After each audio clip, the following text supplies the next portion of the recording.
Battleship Missouri, 53,000-ton flagship of Admiral Halsey's Third Fleet, becomes the scene of an unforgettable ceremony marking the complete and formal surrender of Japan. In the Bay of Tokyo itself, the United States destroyer Buchanan comes alongside, bringing representatives of the Allied powers to witness the final capitulation.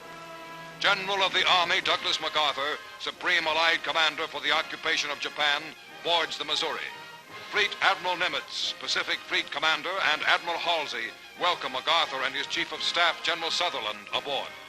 Admiral Nimitz escorts General MacArthur to the Missouri's veranda deck, where the 20-minute ceremony is to take place. It is Sunday, September 2nd, 1945.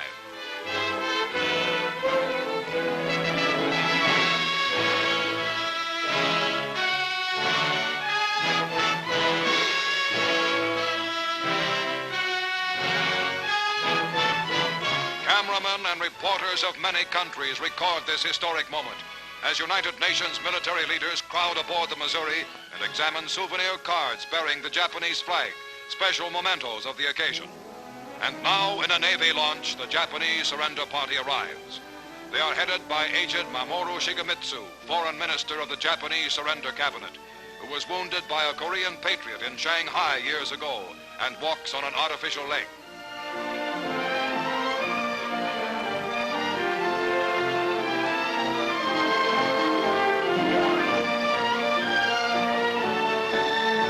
The Japanese delegation lines up on the opposite side of the surrender table from the Allies.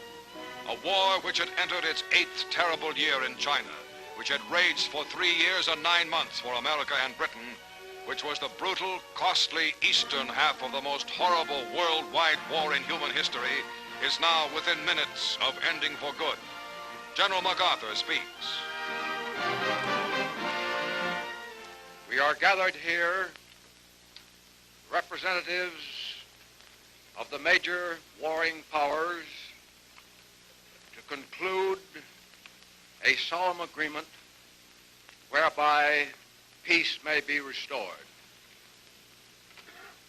The issues involving divergent ideals and ideologies have been determined on the battlefields of the world, and hence are not for our discussion or debate. The terms and conditions upon which surrender of the Japanese imperial forces is here to be given and accepted are contained in the instrument of surrender now before you. As Supreme Commander for the Allied Powers, I announce it my firm purpose, in the tradition of the countries I represent, to proceed in the discharge of my responsibilities with justice and tolerance, while taking all necessary dispositions to ensure that the terms of surrender are fully, promptly, and faithfully complied with. I now invite the representatives of the Emperor of Japan and the Japanese government and the Japanese Imperial General Headquarters to sign the instrument of surrender at the places indicated. Mr. Shigemitsu comes to the surrender table. These dramatic first pictures were made by newsreel war correspondents and Army and Navy cameramen and were specially flown back from Tokyo. The time is 9:05 a.m. The Japanese have been on board exactly 10 minutes.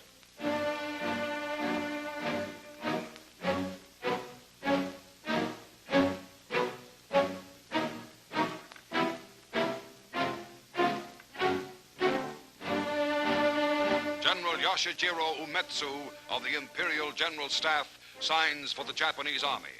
The surrender documents by which Japan agrees to lay down arms completely and to obey all Allied orders issued by General MacArthur were printed by the Army on rare parchment found in a basement in ravaged Manila.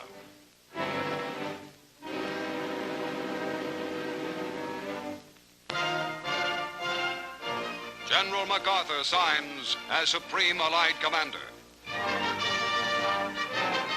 The first pen used is presented to General Wainwright of Corregidor.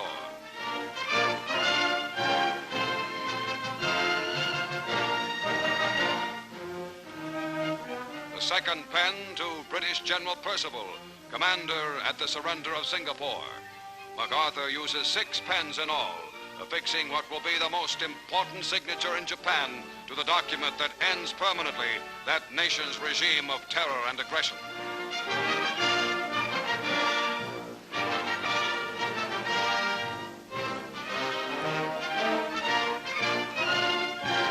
For the forces of the United States itself, Admiral Chester Nimitz signs. Behind Nimitz are the Third Fleet's Admiral Halsey and Admiral Sherman, famed amphibious commander.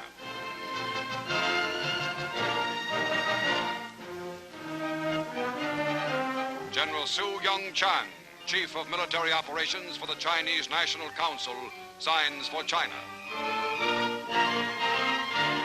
Admiral Sir Bruce Fraser, commander of the British Pacific Fleet for the United Kingdom. Lieutenant General Kuzma Nikolaevich Derevyanko for Soviet Russia.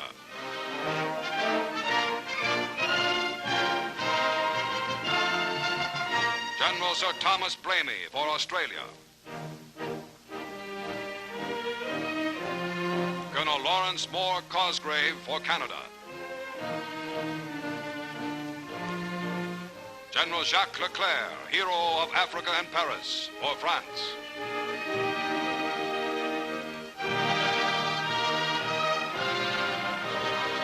Admiral C.E.L. Helfrich for the Netherlands. Air Vice Marshal L.M. Isitt for New Zealand.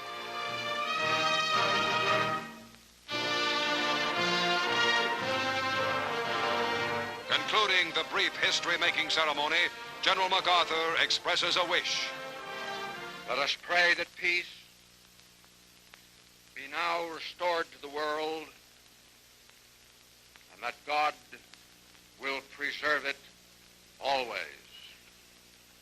These proceedings are closed.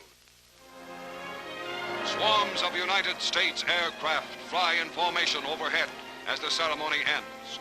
The final United Nations victory has been won. The war is over.